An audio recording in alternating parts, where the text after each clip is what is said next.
नमस्कार साथियों, स्वागत है आप सभी का। मैं हूं अजय प्रताप। आप हैं मेरे साथ में चक्रवात तथा प्रतिचक्रवात पर चर्चा के लिए। आज के ही क्लास में हम जानेंगे कि क्या कॉरियोलिस बल चक्रवात को प्रभावित करता है या उसकी उत्पत्ति का कारण बनता है। तो अब तक हम लोग सीख चुके हैं कि पृथ्वी की उत्तरी गोलार्ध में पृथ्वी के उत्तरी गोलार्ध में जब भी ये उत्तरी गोलार्ध है, ये दक्षिणी गोलार्ध है। पृथ्वी के उत्तरी गोलार्ध में जब भी हवा चले या फिर जलवाष्प चलती है तो कोरियोलिस बल के प्रभाव के कारण अपने राइट हैंड साइड, अगर हवा इस दिशा में चलती है यहां से, यानी कि विषुवत रेखा से अगर ध्रुव की तरफ चलती है, अपने राइट हैंड साइड यानी कि उत्तरी गोलार्ध में कहीं पर भी चलेगी तो वो दाहिने हाथ की तरफ मुड़ जाएगी। इसका राइट हैंड साइड यहां से ऐसे होगा। और वही स्थिति अगर दक्षिणी गोलार्ध में है तो दक्षिणी गोलार्ध में वायु या जलवाष्प जो भी होगा वो अपने लेफ्ट हैंड साइड मुड़ जाएगा, मूव करेगा यहां से इस दिशा में। तो हमको पता क्या चला, अब तक के कोरियोलिस बल के पढ़ने के कारण हमको पता चला कि नदर्न हेमिस्फीयर यानी कि उत्तरी गोलार्ध जो ये स्थिति है, इसमें वायु राइट हैंड साइड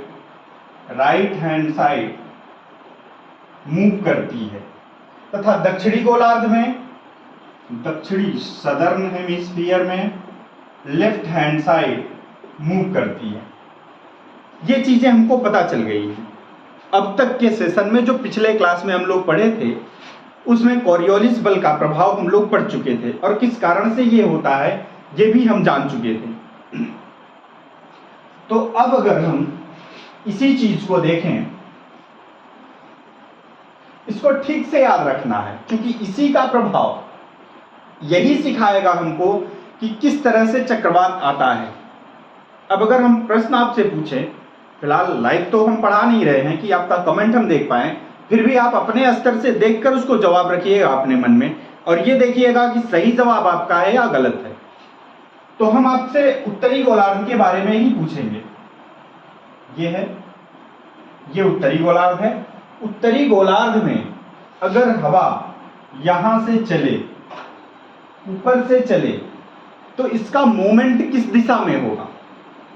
इसका मोमेंट यहां से इस साइड होगा या इस साइड होगा। ये है x और ये है y। यहां से किस दिशा में होगा? अगर आपको ज्ञात हो तो आप प्रसन्न रहिए कि आपको ये जानकारी पहले से प्राप्त हो चुकी है, उस आधार पर आप जान पा रहे हैं। लेकिन नहीं ज्ञात है तो ये जान लीजिए कि उत्तरी गोलार्ध है और उत्तरी गोलार्ध में हमने बता रखा है कि राइट हैंड साइड यानी कि अपनी दाहिनी तरफ मुड़ेगी हवा।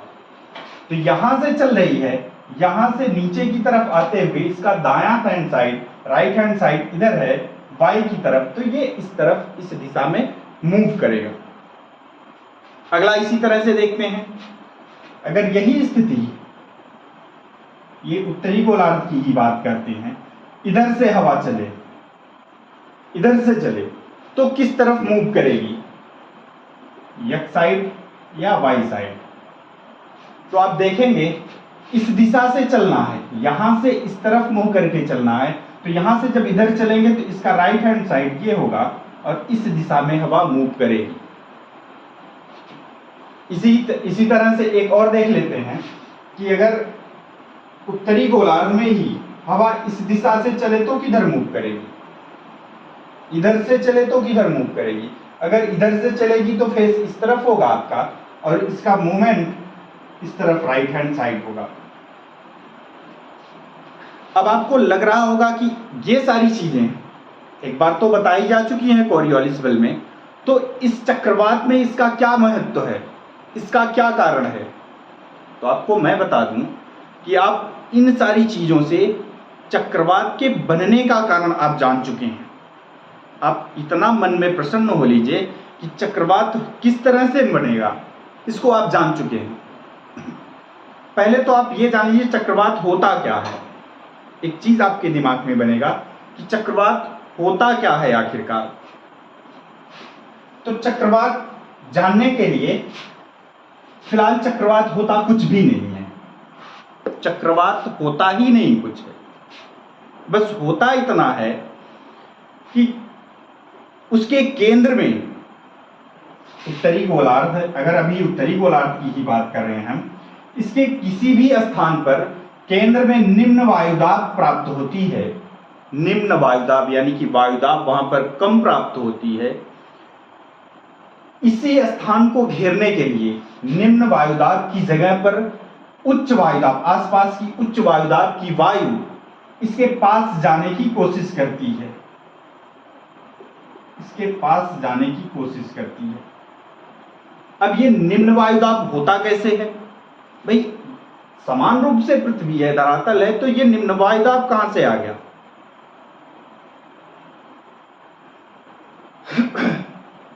तो निम्न वायुदाब जैसे धरातल पर, पृथ्वी पर कोई एक भाग, भूखंड, स्थल खंड, धरती पर जल और स्थल दोनों हैं और दोनों ही धरती पर हैं। तो धरती के किसी स्थल भाग पर जिस पर हम लोग रह रहे हैं, वो जब अधिक गर्म हो जाता है, गर्म होने के कारण किसी एक स्थान पर अगर स्थल भाग गर्म हुआ और वहां गर्म होने के कारण हवा ऊपर की तरफ उठ गई, तो उस स्थान पर हवा का दबाव कम हो जाता है, निम्न वायुदाब प्राप्त होता है। और जब निम्न वायुदाब प्राप्त होता है तो आसपास की हवाएं वहां पहुंचने की कोशिश करेंगी। अब यहां आपके मन में एक और प्रश्न उठेगा कि आखिरकार कोई एक भाग क्यों गर्म हो जाता है? धरातल है, धरती है, उस पर सारे भाग एक समान रूप से गर्म होने चाहिए, लेकिन कोई एक भाग कैसे गर्म हो जाता है? तो इसमें जान लीजिए कि धरती तीव्र गति से गर्म होती है, स्थल भाग तीव्र गति से गर्म होता है, जल मंद गति से गर्म होता है और धीरे धीरे ठंडा होता है। इस तरह से कई भूखंड ऐसे आपको, पहले तो आप भारत के ही परिप्रेक्ष्य में देख लीजिएगा कि दक्षिणी भारत, भारत का दक्षिणी हिस्सा इस तरफ जो है, ये वाला हिस्सा, एक तरफ बंगाल की खाड़ी, एक तरफ अरब सागर, नीचे हिंद महासागर, चारों तीन तरफ से जल से घिरा हुआ है, एक तरफ स्थल है। ये जब पहले गर्म हो जाएगा, ज्यादा मात्रा में गर्म हो जाएगा, तो यहाँ की वायु ऊपर उठ जाने के कारण यहाँ निम्न वायुदाब पाया जाएगा और यहाँ की आसपास की हवाएं यहाँ पहुंचने की कोशिश करेंगी। अगर और भी देखना चाहें उदाहरण के स्वरूप में, तो अपना अंडमान निकोबार द्वीप समूह है, उसको भी आप ले सकते हैं। श्रीलंका है इस तरह का भूखंड। तो इस तरह के बहुत सारे उदाहरण आपको मिल जाएंगे कि आसपास की चारों तरफ जल प्राप्त होगा और बीच में छोटा सा भूखंड जो गर्म होकर जल्दी से वायुदाब कम प्राप्त होता है और निम्न वायुदाब के कारण चक्रवात की उत्पत्ति होती है। अब इसकी उत्पत्ति होती कैसे है? अब इस उत्तरी गोलार्ध को, जो ये उत्तरी गोलार्ध है आपका, पृथ्वी की उत्तरी गोलार्ध को, इस हिस्से को आप देखिए, अगर यहां पर निम्न वायुदाब प्राप्त होने लगा, यहां पर, अब इसी को हम एक बॉक्स के अंदर कर लेते हैं, समझाने में थोड़ा सा आसानी होगी। ये उत्तरी गोलार्ध को इस स्थान पर निम्न वायुदाब प्राप्त होने लगा, तो आसपास उच्च वायुदाब की हवाएं इसकी तरफ बढ़ेंगी, इसकी तरफ बढ़ेंगी यहां से, और इस बढ़ने की गति में आपको पता है कोरियोलिस बल का प्रभाव, जब ये इधर निम्न वायुदाब की तरफ बढ़ेंगी तो कोरियोलिस बल अपना प्रभाव दिखाना शुरू करेगा। और कोरियोलिस बल के प्रभाव के कारण कोई भी चीज, वायु हो या जलवाष्प हो, वो अपने राइट हैंड साइड यानी कि दाहिने हाथ की तरफ, यहां देखिए नदर्न हेमिस्फेयर में यानी कि उत्तरी गोलार्ध में दाहिनी तरफ मुड़ जाती है। और जब दाहिनी तरफ मुड़ने की तरफ फोर्स करेगा तो ये सीधे न जाकर यहां से इस फॉर्म में जाएगा, यहां से हल्का सा मुड़ेगा। ये सारी हवाएं इस दिशा में दाहिनी तरफ मुड़ेंगी और इनके मुड़ने के कारण असल में वास्तविकता आपको ये नजर आएगी, हवाएं तो चली थी केंद्र में पहुंचने के लिए, लेकिन कोरियोलिस बल के प्रभाव में ये सारी हवाएं अपने दाएं हाथ की तरफ मुड़ जाती हैं और केंद्र तक पहुंच ही नहीं पाती हैं, जिस कारण से चक्रवात में गोलाकार, अंडाकार अथवा वी आकार की आकृति बन जाती है, बीच में हवा ही नहीं पहुंचती है। तो आपको देखने में यह प्रभाव लगेगा कि यहां चक्रवात तो पूरी तरह से बन गया, ये चक्रवात हो गया। अब इसकी दिशा किस तरफ होगी चक्रवात में हवा चलने की दिशा? तो जब राइट हैंड साइड मुड़ी है सारी हवा, तो यहां से चलने की दिशा इसकी ये हो गई, इसकी यहां से ये दिशा चलने की हो गई। तो आपके घड़ी की दिशा क्या होती है? घड़ी की दिशा यूं होती है, घड़ी यहां से इस दिशा में चलती है और ये घड़ी की विपरीत दिशा है। तो उत्तरी गोलार्ध में जब भी चक्रवात आएगा वो घड़ी के विपरीत दिशा में आएगा, जिसे एंटी क्लॉकवाइज कहा जाता है। ये एक आपको कॉन्सेप्ट मिल गया कि उत्तरी गोलार्ध में चक्रवात जब भी आएगा वो एंटी क्लॉकवाइज आएगा। अब अगर आप इसको सीख चुके हैं उत्तरी गोलार्ध में, तो आप अपने हिसाब से अपनी तार्किक क्षमता का इस्तेमाल करके ये हमें बताइए कि दक्षिणी गोलार्ध में अगर चक्रवात आता है तो वो किस दिशा में होगा, एंटी क्लॉकवाइज या क्लॉकवाइज? आप अपने हिसाब से सोचिए, तब तक हम इसका ठीक से कॉन्सेप्ट समझा देते हैं आपको। अब तक बात हुई थी उत्तरी गोलार्ध में। उत्तरी गोलार्ध में राइट हैंड साइड मुड़ जाती हैं हवाएं, और ये है दक्षिणी गोलार्ध। दक्षिणी गोलार्ध की बात करेंगे तो इसमें लेफ्ट हैंड साइड मुड़ेगी हवा। यहां से आप इस दिशा में चलेंगे तो आपका बायां हाथ इस तरफ का होगा, लेफ्ट हैंड साइड। और चक्रवात जब यहां आएगा, यहां केंद्र में कोई निम्न वायुदाब बनेगा, तो उस केंद्र तक हवा पहुंचने की कोशिश करेगी, यहां से कोशिश करेगी पहुंचने की, लेकिन कोरियोलिस बल के प्रभाव में ये लेफ्ट हैंड साइड मुड़ेगी। यहां राइट हैंड साइड मुड़ती थी, यहां लेफ्ट हैंड साइड मुड़ेगी। लेफ्ट हैंड साइड यहां से जब आप इधर चलेंगे तो आपका ये होगा, इधर होगा, यहां से इधर होगा, ये दिशा होगी। इस तरह से देखने पर आपको लग रहा है कि ये इस तरफ चल रही है, और इधर चलने का आशय होता है कि ये क्लॉकवाइज चल रही है,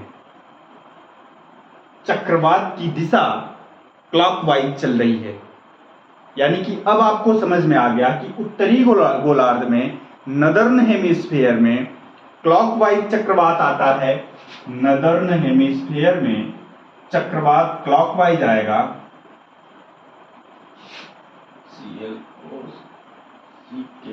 क्लॉकवाइज, और सदर्न हेमिस्फीयर में एंटी क्लॉकवाइज, यानी कि घड़ी की सुई की विपरीत दिशा में,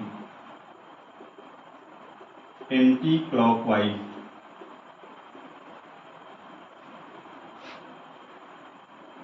एंटी क्लॉकवाइज आएगा। इस तरह से आप इन दोनों चीजों को सीख चुके हैं। चक्रवात का प्रभाव वायुमंडलीय विक्षोभ भी कहलाता है। चक्रवात जब तीव्र होता है उसे चक्रवाती झंझावात अथवा तूफान भी कहा जाता है। अब तक आप चक्रवात के बारे में जान चुके हैं। अब प्रतिचक्रवात क्या होता है? चक्रवात में हुआ क्या? चक्रवात का ठीक उल्टा प्रतिचक्रवात कहलाता है। चक्रवात में केंद्र में निम्न वायुदाब उत्पन्न होते हैं और प्रतिचक्रवात में केंद्र में उच्च वायुदाब उत्पन्न होते हैं, जिससे हवा विसरित होकर निम्न वायुदाब की तरफ जाती है, यानी कि केंद्र से बाहर की तरफ जाती है।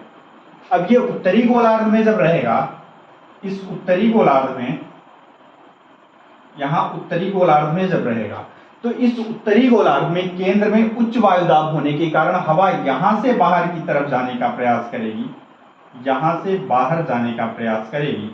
इस प्रयास में राइट हैंड साइड वायु मूव करती है, तो यहां से जब ये बाहर जाने का प्रयास करेगी तो इधर मुड़ेगी, यहां से इधर मुड़ेगी, यहां से इधर जाएगी और इधर जाएगी। तो प्रतिचक्रवात जो है वो क्लॉकवाइज उत्तरी गोलार्ध में होगा, और यही स्थिति, सेम विपरीत स्थिति दक्षिणी गोलार्ध में देखेंगे तो यहां से वायु बाहर जाने की कोशिश करेगी, उच्च वायुदाब के कारण ये बाहर जाएगी जहां निम्न वायुदाब है। तो इस दिशा में नदर्न हेमिस्फीयर में यानी कि दक्षिणी गोलार्ध में वायु अपने बाएं तरफ मूव करती है। तो यहां से जब बाएं तरफ मूव कराएंगे तो ये दिशा इसकी बनेगी, यहां से ये दिशा बनेगी और ये एंटी क्लॉकवाइज बनेगा। ये चक्रवात की स्थिति हुई। चक्रवात में ये चक्रवात है, ये चक्रवात की स्थिति है। और प्रति चक्रवात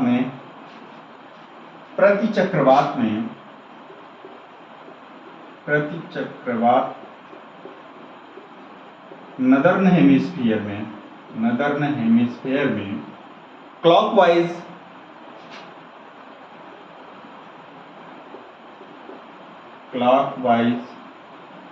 और सदर्न हेमिस्फीयर में एंटी क्लॉकवाइज।